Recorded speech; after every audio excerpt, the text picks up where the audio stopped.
Hello there, World of Tankers, and welcome to the channel. I'm your host, Burning Peak, and in today's video, I'll be playing in the Kilana. This is the Tier 8 Polish tech tree tank destroyer, and it is insane.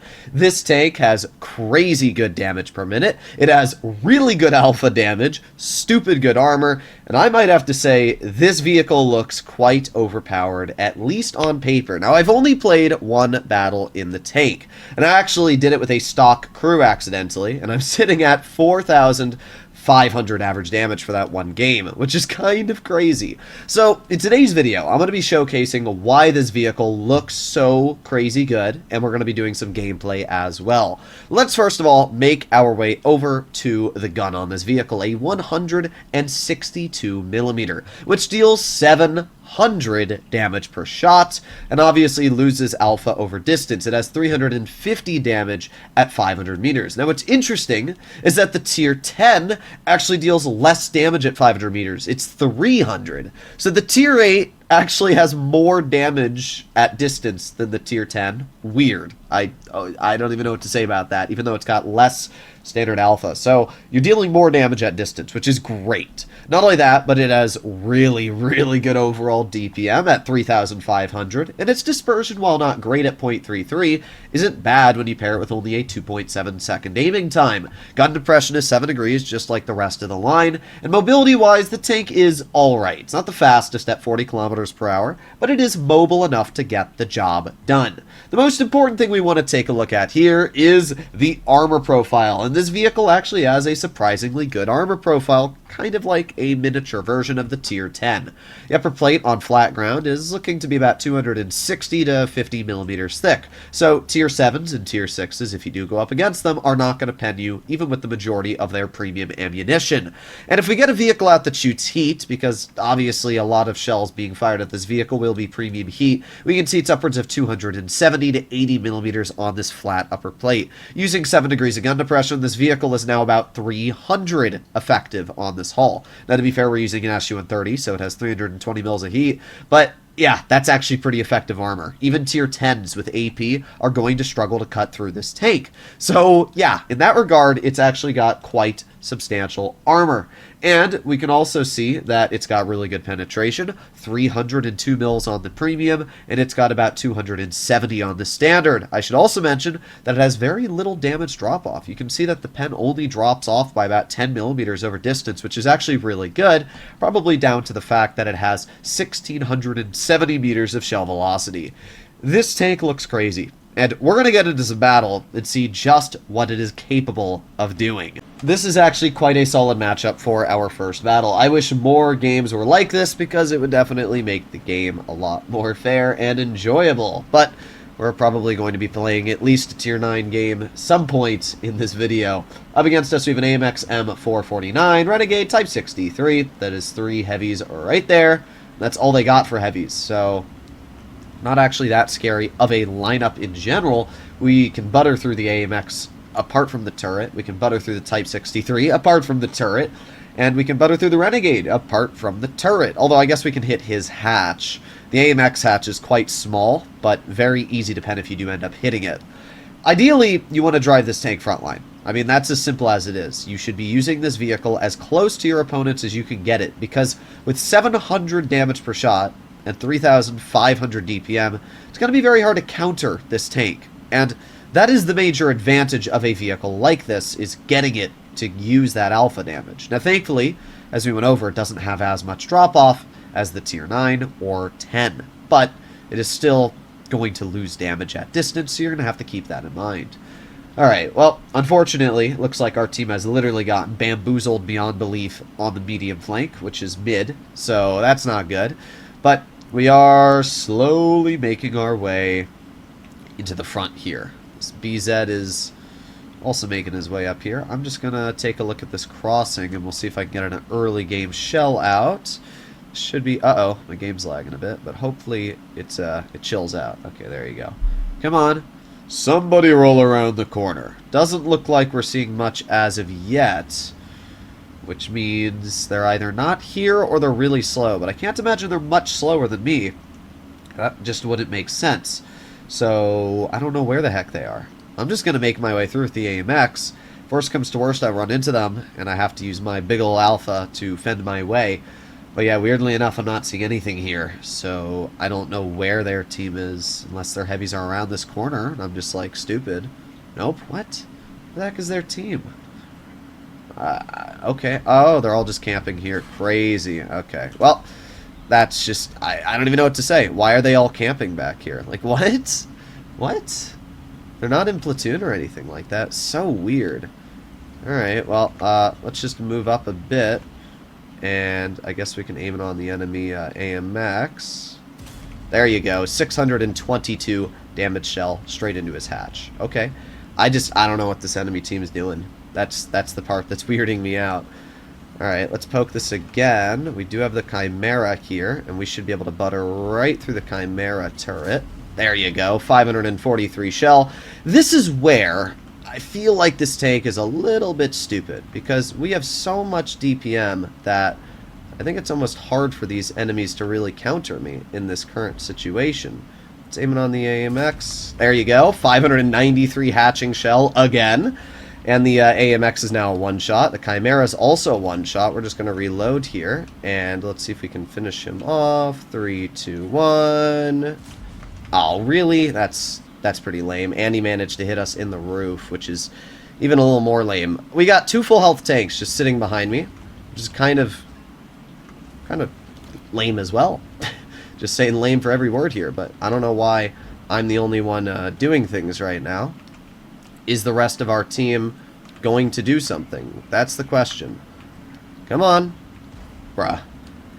Teammates are just so wimps. Like, this is a very easy win, but I'm not going to be the one to bleed my health when I'm in a tank destroyer and I got a full health heavy next to me, if that makes sense. There you go. The Type 63 shoots. We're going to make our way up, and let's see if we can just, not able to hit him yet, but we're just going to aim in. He bounces me. There you go. 736. That is insane. Wow. What an insane gun this vehicle has. Holy. Alright, well, the Type does pen me. Once again, my heavies are just the biggest wimps ever, so I'm going to have to be the one to aim in on this player. And there you go. 575, clearing him.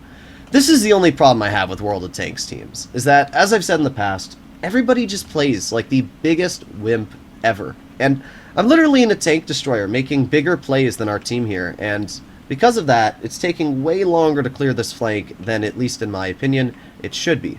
Now, hopefully the 34-3. Now, unfortunately, he does not get that clear. I'm a little worried about getting spotted here, but at the same time, I really want to get a shell into this Renegade. We've got so much damage that we can just chunk off of this player. I'm really hoping we can roll around this corner and get an absolutely beautiful slap. So let's see if that's the case. Aiming in, and there you go. 634 shot, and we back on up. Okay, not too bad. Renegade is obviously not enjoying our company too much.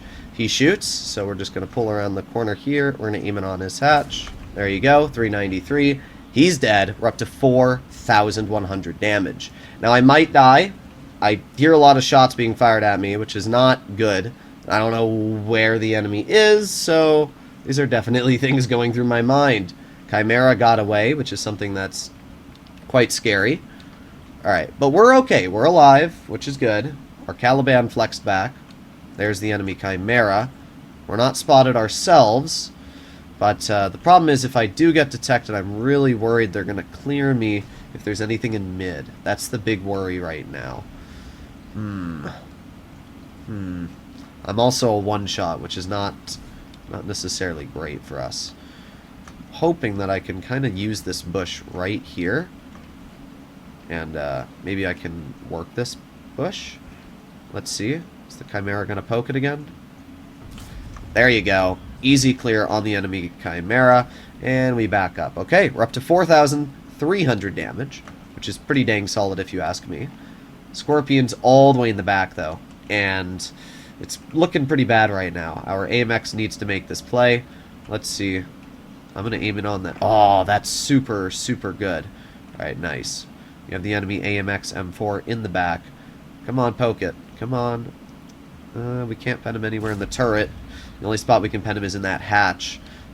That's not great for us. Although, I don't think we were spotted from that, weirdly enough. Yeah, that's super weird. Alright, let's aim it on the enemy AMX hatch again. Nope. Yeah, this is a bit of a painful experience. We hit his hatch so confidently earlier, but right now we are struggling a lot to pen his hatch. Is he going to poke it again? He is. Nope. Alright, well, he's a one-shot now, so we can load HE. If he pokes it again, we will be able to kill him with a high explosive shell. So we got 5, 4, 3, 2, 1. Okay, we have our shot. Is he going to poke it? I'm going to step into the base to put some pressure. Oh, wait a sec. Aiming. Oh my god, bro. This gun. We might actually die. If we do, then whatever. But hopefully we get a bounce here. Okay, I think we're good at this point. Yeah, we are. But our Caliban is not resetting the base. And if he doesn't, we lose this game. Yep, he did not reset the base. That is very unfortunate. Well, there you go. We actually, I think, tied them. There you go. We both captured the base, so that's a draw. I mean, there's nothing that we really could have done over here. I guess I could have stepped into the base a little bit sooner, but I was expecting that Caliban to have reset it or done something over there in the meantime, but oh well. As I said early game, if our team had simply just pushed the enemies that I was dealing with, the Type 63, the Chimera, and the AMX, that would have been the easiest one ever. But for some reason, our team was so scared of those heavies, they basically let the enemy win. Because we could have easily pushed them, gotten into the base, capped it, none of that would have even been a struggle. But that's what happens in World of Tanks when people play passive. Sometimes when you're in a heavy, you gotta do your job. But, oh well. We did pretty good. 4,318 damage. And we basically carried that flank. Not only absolutely demolishing the enemy Type 63 with 2 shots, nuking the Chimera. This tank is insane. So far today I've played 2 battles and I'm going 3,600 average damage. The only shots I wanted to see... Yeah, oh, that is so unlucky. We actually hit the AMX hatch, but unfortunately did not pen. The one I wanted to see, though, I see. We hit the mantlet of the Chimera instead of hitting right next to it, which is a little bit sad. And obviously the shell and the Type was never going to pen. But either way, that was a very, very solid game. And I think it shows just alone where this vehicle is kind of crazy. This game here is a replay from the first battle I played in the Kilana. And just some backstory, I forgot to equip a crew on this vehicle. So right now what you're looking at is a 0% crew played on this tank, no crew skills trained, nothing. And yeah, I noticed that the moment I loaded it into game because I was like, wait a second, where is my intuition? And I'm always used to using intuition to swap between ammo. But yeah, I didn't have intuition on, so I was like, uh-oh, I don't have a crew trained on this vehicle, which is quite bad for me, because obviously you want a crew trained to help you out through the game. So I'm just going to stick with gold ammo throughout this battle, because of the fact I didn't have intuition. Shouldn't affect us too much. I mean, yeah, we're going to have a little bit worse on movement dispersion and things here and there, but we were still able to get a pretty solid game out, which you're going to see in this battle. In my honest opinion, I think the Kilana might be one of the most overpowered tanks Wargaming has released in Tier 8. Now, people might disagree with that opinion, and it might be because of the fact that people have that must-camp-and-tank-destroyer mentality. But I can tell you for a fact that when I play this thing frontline, it does insane. I'm averaging around 4,000 damage for 3 games in the vehicle today. You just deal literally Tier 10 levels of damage into Tier 8, with all the benefits. Like the ISU 152 and the ISU 152K trade everything to deal 750 damage per shot. They have poor DPM, they have poor accuracy, their mobility is alright, but they have very little armor, and their gun depression is pretty mediocre.